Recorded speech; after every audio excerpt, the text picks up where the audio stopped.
So we've got another question from Fred at How to D&D. For higher level characters, do you prefer they use dice, phone apps, or automatic dice rollers, considering the player rolls so many dice? What is your view on this? I haven't had a preference. I don't like dice towers. I know that because it just slows people down. And I'd prefer they not use metal dice on my wood table. That's about all the preferences I have for dice. I find that no matter what they're using, it's more about how much they're paying attention. That some of them really struggle with math, and so if they use an app, that can give them a total real quick. So to me, it's not about how many dice are being rolled. It's about some people really struggle with even just like adding up their 3d8. It takes them like 8 seconds to give me a total. And so if they're using Excel or an app or something, I'm totally keen on that. Especially playing online, it's nice that a lot of it's automatic. They don't have to add things up. It's usually just a button. But in person, I prefer practical stuff in person. I think it's good to use dice if they have them. If they don't have enough dice, then an app is really great, right? But it's so satisfying to hear like people rolling the dice and seeing those. That's just more fun than apps, I think. But I've used apps, I've used dice. I guess high level, that's my preferences.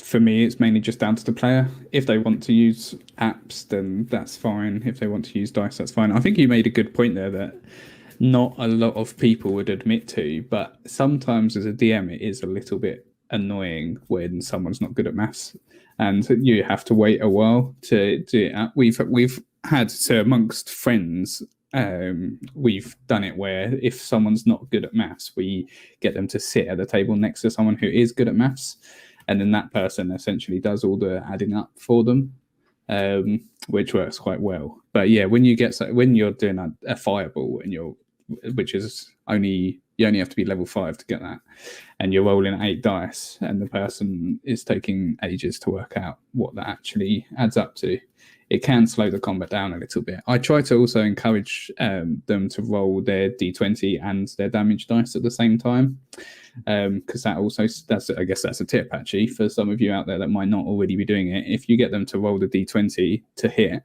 and damage dice at the same time, then you don't have to pause for them to roll the damage dice once you've established if it hits or not. And that's quite a good way to speed up combat as well. And so as soon as you say, yes, that hits, they can be like, okay, 8 damage. And then you go on. You don't have to wait for them to roll it. So yeah, that's another little tip.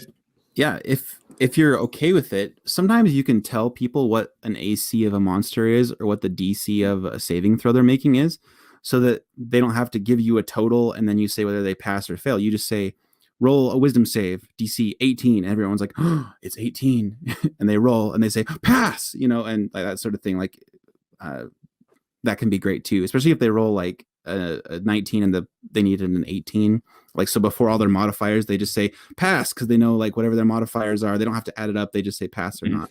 I know not everyone likes to do that because sometimes it's good to keep it kind of a mystery, like what's the DC and all that stuff. But that's an option too that can help the verbal communication of what was rolled.